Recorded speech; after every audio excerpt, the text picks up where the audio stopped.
Ada yang tahu yang BMKG itu apa? Tahu. Apa? Badan Meteorologi dan Klimatologi dan Geofisika. Ya, badan atas ini nanti ada teman-teman, ada Pak Dwi di sana. Dia akan menjelaskan tentang pengamatan cuaca. Ya, yang pertama ini yang pertama alatnya namanya penakar hujan otomatis. Jadi ini fungsinya untuk menakar hujan yang terjadi. Jadi kalau ada hujan gitu di sini ada alatnya di dalamnya yang buat ngitung curah hujan. Panci penguapan. Di dalam panci ada termometer apung. Kenapa dinamakan termometer apung? Karena dia mengapung-apung di dalam air. Kalau ini termometer yang otomatisnya, dia munculnya langsung di komputer di ruangan di atas. Nanti bisa dilihat kalau di atas. Itu pengukurannya, jadi tinggi air hari ini dikurangin tinggi air kemarin. Jadi kita bisa tahu penguapan kemarin itu berapa. Yang satunya ini termometer bola basah. Yang tujuannya yang bola kering ini kita fungsinya untuk mengukur suhu udara sekarang. Nah, di sini kan kita bisa tahu suhunya sekarang ini berapa? 30,2.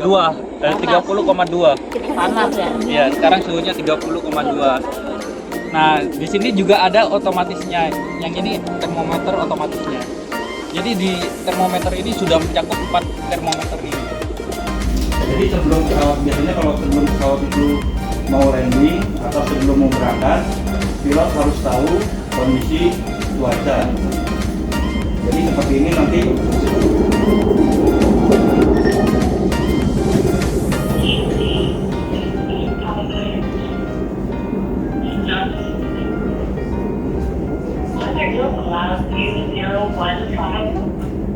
Jadi berita yang ada di sini kita kirim lewat sini. Ini namanya ATIS, komunikasi kita dengan pilot untuk memberikan informasi cuaca. Jadi nanti pesawat itu yang seharusnya mau landing, kan ada peringatan, kita di holding dulu di atas. Dia putar dulu ya? Ya, karena nggak boleh tembus awan petir, Bu. Pesawat Boeing segala macam, kecuali pesawat tempur, dia bisa tembus. Oke, sekarang Bapak perlu 1 orang untuk ngirim berita ke pilot. Siapa yang mau? Terus 11, satu. Nah, terus seperti ini, 11, kan ada kecepatan anginnya 11 knot. 11 knot itu berarti 22 km per jam. Terus ini visibility jarak pandang. Jarak pandang adek sampai kelihatan dulu nggak itu? Kelihatan dong? Itu lebih dari 10 kilo. Sudah masuk beritanya. Jadi pilot semua udah tahu. Positifnya sudah masuk.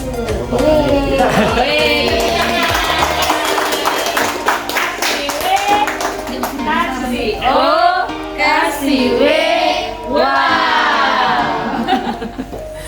Mana Lion Air? Landing ya, Pak. Ini pesawat Lion Air, dia mau landing. Landingnya tapi dari arah sana. Runway sana. Dari Jayapura dia. Kalau itu bisa tahu. Ini pesawat kecil. Adik-adik sekarang berada di ruangan forecaster. Kalau tadi adik-adik di ruangan observer, sekarang di ruangan forecaster. Tadi adik-adik juga sudah pegang alat ya? Alat, ya. Baik, di ruangan forecaster ini petugas atau yang dinas itu bertugas untuk membuat perkiraan cuaca harian. Nah, jadi dia membuat perkiraan cuaca harian. Bentuknya kurang lebih seperti ini, dia punya gambar atau grafisnya ada ya, bisa lihat di nah seperti ini. Ini untuk perkiraan cuaca harian hari ini tanggal 6 Selasa. Jenis awan ini bisa dibilang awan rendah dengan nama umum atau serat umum seperti ini. Ya, alat display ini untuk produk radar ini namanya Cimex. Nah, ini bertunjuk untuk seorang petugas forecaster bisa lihat nih kondisi cuaca hari ini bagaimana, awannya seperti apa, berpeluang untuk hujan atau tidak. Nah, nanti ketika ada peluang untuk hujan, sang forecaster ini dia akan membuat peringatan dini cuaca.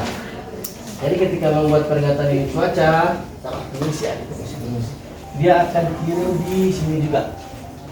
Di grup WA yang tadi ini dalam bentuk seperti ini. Nah ini ada yang lihat. Yang sebelah kiri sana pojok paling ujung. Nah itu lightning detector. Ya. Gunanya apa itu Pak? Itu berfungsi untuk kita melihat petir. Jadi kalau misalnya ada petir atau thunderstorm, nanti bisa muncul sini. Pemulus, ya, pemulus, pakai C.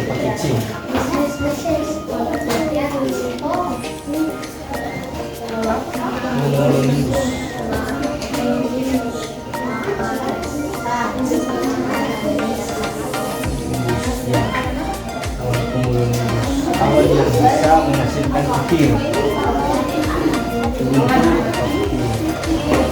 Cuma awan ini saja yang bisa menghasilkan petir. Awan yang lain tidak bisa. Jadi ini merupakan data model berbasis perakiraan. Jadi kalau misalnya ada mau lihat langsung nih perakiraan cuaca, tapi bukan dari BMKG, ini dari punyanya ICMF Amerika. Ada lagi yang mau bertanya, adik-adik? Ada yang mau bertanya? Halo. Sudah tidak?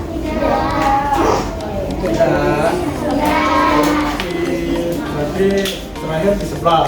Oke, selamat datang adik-adik. Kali ini kita akan bicara tentang kesiapsiagaan bencana ya. Jadi namanya bencana itu bentuknya ada bermacam-macam. Adik-adik tahu ini sekarang gambar apa ini? Kalau ini? Ini? Banjir. Ya ini? Longsor. Nah, sekarang tanyanya, kenapa bisa ada banjir dan longsor?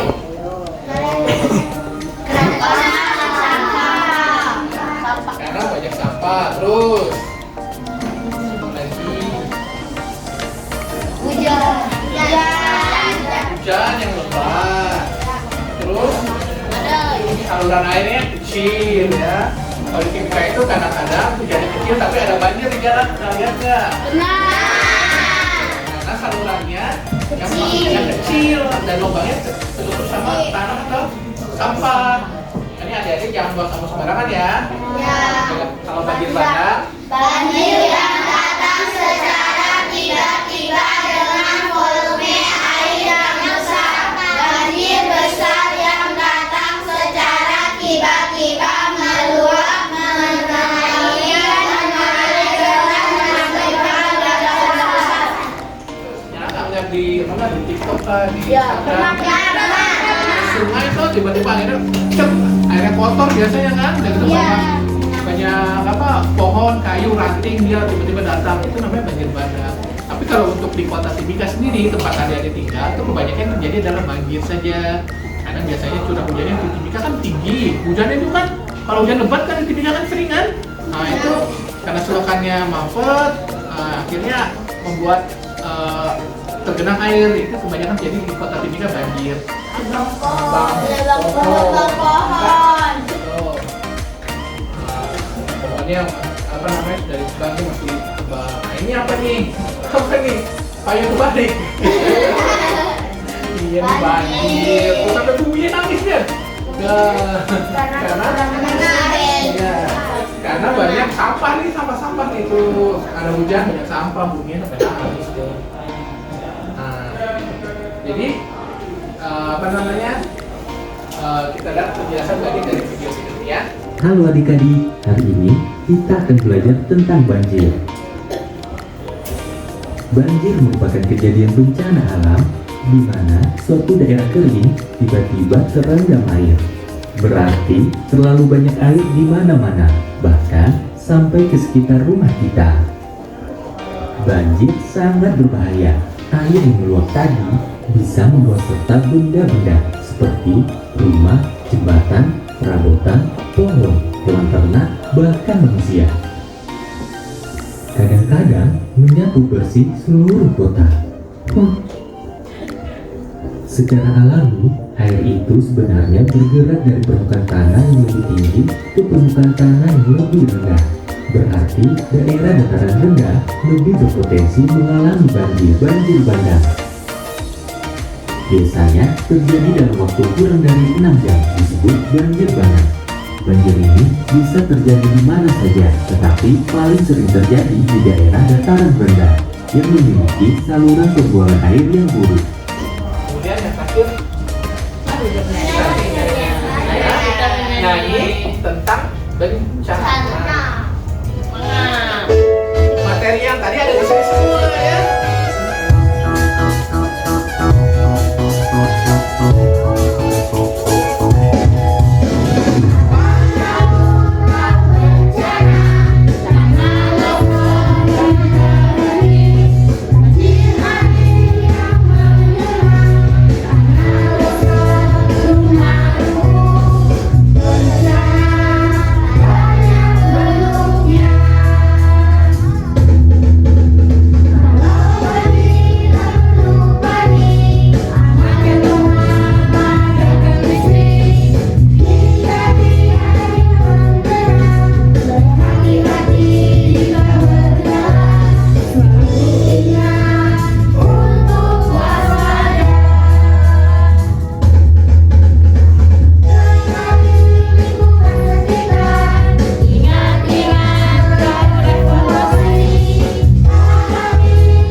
Terima kasih, demikian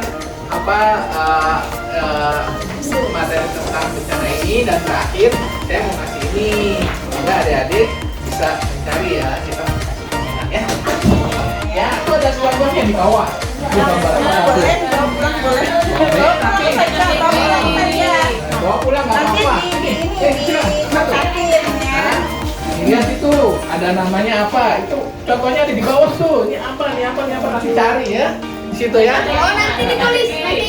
Dilingkari di gambar. Gimana ya? Mencari kata. Iya, mencari kata ya. Materi yang tadi ada di sini semua ya.